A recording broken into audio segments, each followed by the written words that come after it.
매주 월요일 스포츠 주요 이슈를 정리해보는 시간 스포츠센터입니다. 오늘은 스포츠문화부 정래원 기자와 얘기 나눠보겠습니다. 어서 오세요. 안녕하세요. 예, 오늘 프로야구 소식부터 다뤄보겠습니다. 사상 첫 1,000만 관중 기록과 함께 정규 시즌이 끝이 나고 이제 가을 야구가 시작이 됐는데 지금 LG랑 KT의 준 플레이오프 2차전까지 진행이 됐죠. 네, 그렇습니다. 지난 주말 이틀간 LG와 KT의 준 플레이오프 1, 2차전이 열렸는데요. 예. 현재 스코어는 1대 1입니다. KT가 1차전을 먼저 3대 2로 이기면서 기선제압을 했는데 어제 열린 2차전에서는 LG가 7대 2로 승리하며 승부를 원점으로 돌렸습니다. 어제 경기 마무리 후 양팀 감독의 소감 먼저 들어보시고 오겠습니다.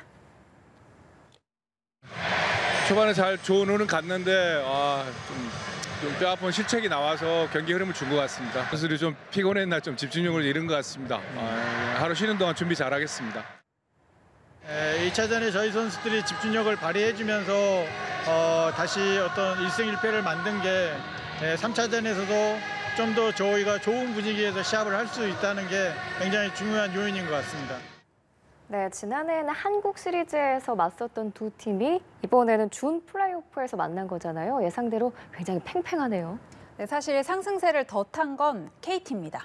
SSG와 사상 첫 5위 결정전을 거친 KT는 4위 두산을 상대로 와일드카드 결정 1, 2차전 모두 승리를 가져오면서 5위 팀이 준 플레이오프에 진출하는 최초의 업셋까지 만들어냈습니다. 예. 사기만큼은 정규리그 1위 팀 기아에 못지 않을 것 같은데 하지만 선수들의 피로도가 문제가 될 것 같습니다. 지난해 한국 시리즈에서 KT를 꺾고 통합 우승을 차지한 디펜딩 챔피언 LG는 어제 2차전에서 분위기를 반전시키는 데 성공했습니다. 특히 지난 한국 시리즈에서 KT에 1차전을 내준 뒤 내리 4경기를 이기면서 우승 트로피를 들어 올렸는데요. LG로서는 작년 생각이 안 날 수 없는 상황입니다. 이제 내일과 모레 열리는 준 플레이오프 3, 4차전은 KT의 홈인 수원 KT 위즈파크에서 열리는데요. LG는 선발 투수로 최원태를, KT는 벤자민을 내세웁니다. 양팀이 균형을 이룬 가운데 이제 내일 3차전이 중요해졌는데요. 역대 5전 3선승제의 준 플레이오프에서 양팀이 2차전까지 1대 1로 비겼을 경우에 3차전 승리팀이 100% 플레이오프에 올랐습니다. 내일 승자로 플레이오프 진출팀을 가늠해 볼 수도 있을 것 같습니다. 야, 그렇기 때문에 정말 내일 3차전 경기가 중요한데 이번 시즌 계속해서 인기가 뜨거웠잖아요, 프로야구가. 그렇다 보니까 준 플레이오프 2차전까지 전 경기 매진 행렬이 이어지고 있다고 하는데 요즘 표구하기가 참 힘들어요. 네, 한 치 앞도 내다볼 수 없는 승부에 직관 열기는 뜨겁습니다. 앞서 열린 두산과 KT의 와일드카드 결정전부터 준 플레이오프 2차전까지 4경기 모두 매진됐습니다. 팬심이 가장 집중되는 포스트 시즌에는 예매 경쟁이 언제나 치열하지만 올해는 정규리그에서도 사상 첫 1,000만 관중을 넘을 만큼 직관 열기가 뜨거웠다 보니 입장 티켓을 두고 경합이 훨씬 더 치열합니다.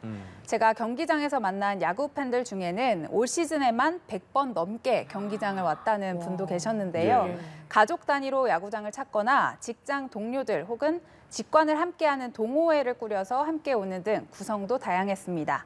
선선한 가을 날씨에 시작된 야구 경기에 즐거움이 더 커지는 것 같습니다.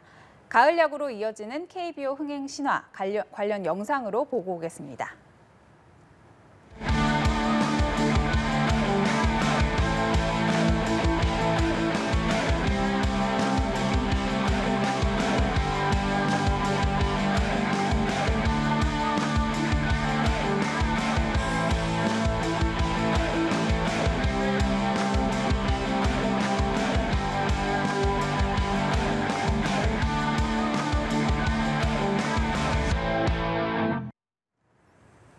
네, 한편 미국에서도 가을 야구가 시작됐습니다. 그런데 아쉽게도 우리나라 선수들은 찾아볼 수가 없는데요.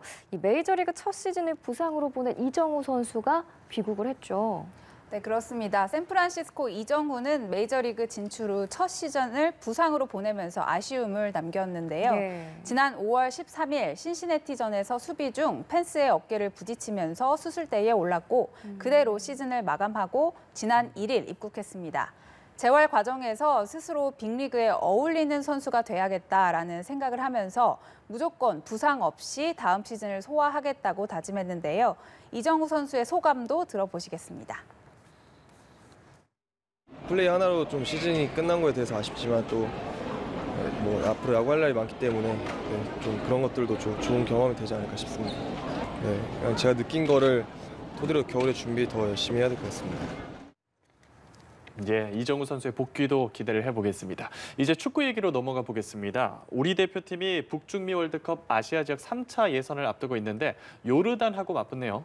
네, 그렇습니다. 한국은 오는 10일 한국 시간으로 밤 11시에 요르단 암만 국제 경기장에서 열리는 북중미 월드컵 3차 예선 3라운드에서 요르단과 만납니다.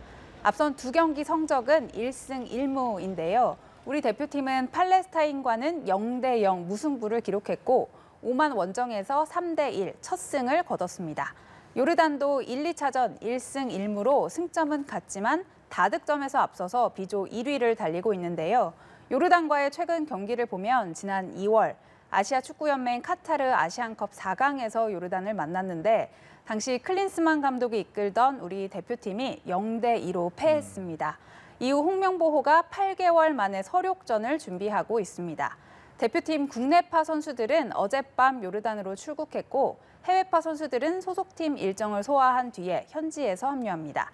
대표팀은 요르단전 이후 전세기를 타고 한꺼번에 귀국해 오는 15일에는 홈에서 이라크와의 4차전을 치릅니다. 네, 대표팀이 이번 달 중요한 A매치 2연전을 앞두고 있는데 캡틴 손흥민 선수가 허벅지 부상으로 이번 달 소집 명단에서 빠졌다고요? 네, 맞습니다. 손흥민은 지난달 27일 유로파리그 가라바흐와의 경기에서 71분간 뛰다 왼쪽 허벅지 뒤쪽 햄스트링 통증을 호소했는데요. 당초 부상에도 국가대표 명단에 손흥민을 포함했던 홍명보 감독은 결국 엔트리를 교체해 대신 미드필더 홍현석을 소집했습니다. 예. 손흥민 없는 국가대표팀은 지난해 10월 튀니지전 이후 1년 만인데요. 예상하지 못한 변수이기는 하지만 이강인과 이재성, 황인범 등 주축 자원들이 빈자리를 메워줄 것으로 기대해 봅니다. 홍 감독도 앞서 손흥민 부상에 대비해 플랜 B를 준비해뒀다고 밝혔던 만큼 변화에 대처하는 팀 선수를 구상하고 있을 것으로 보입니다. 홍명보 감독 선임 과정을 둘러싼 잡음이 계속되는 가운데 열리는 경기인 만큼 경기 내용은 우리 대표팀에도 홍명보 감독 개인에게도 매우 중요합니다. 홍 감독이 손흥민 없는 자리를 어떻게 채워서 아시안컵 졸전의 상대인 요르단을 어떻게 상대하는지에 따라 여론의 기류도 다소 변화할 수 있을 텐데요. 축구 팬들의 관심이 집중될 것 같습니다. 예, 배드민턴 협회 얘기도 해보겠습니다. 운영 문제가 끊임없이 제기가 되고 있는데 김태규 회장의 자진 사퇴를 촉구한 임원들이 지금 해임될 위기에 처했다고요? 네, 배드민턴 협회의 불합리한 운영을 둘러싼 잡음이 이어지고 있습니다. 예. 앞서 안세영 선수의 작심 발언으로 협회의 운영 문제가 드러난 이후 협회 부회장단과 일부 임원진이 김태규 회장이 책임을 지고 사퇴하라라는 내용의 입장문을 냈는데요. 협회가 이에 유감이라는 입장문으로 받아치면서 한 차례 내부 갈등이 드러났는데 이번에는 아예 이른바 김태규 회장 반대파에 속하는 임원들을 해임하기 위한 작업이 추진 중인 것으로 확인됐습니다. 협회가 오는 11일 전국체전이 열리는 밀양 배드민턴 전용구장에서 임시 대의원 총회를 열겠다고 예고한 건데요. 예. 해임 대상은 부회장 5명과 지난달 국회 문체위 현안 질의에 증인으로 참석해서 협회의 문제점을 증언했던 차윤숙 이사 등 6명입니다. 말 그대로 반대파는 모두 쳐내겠다 이건데요. 문제 해결보다는 회장 지키기에 급급하다는 인상을 지울 수 없습니다. 특히 임시총회가 열리는 밀양 경기장에선 안세영도 전국체전 참가 선수로 경기를 펼칠 예정이어서 시기와 장소 모두 부적절하다는 지적이 나오고 있습니다. 네, 잘 들었습니다. 오늘 스포츠센터 정래원 기자와 함께했습니다. 고맙습니다.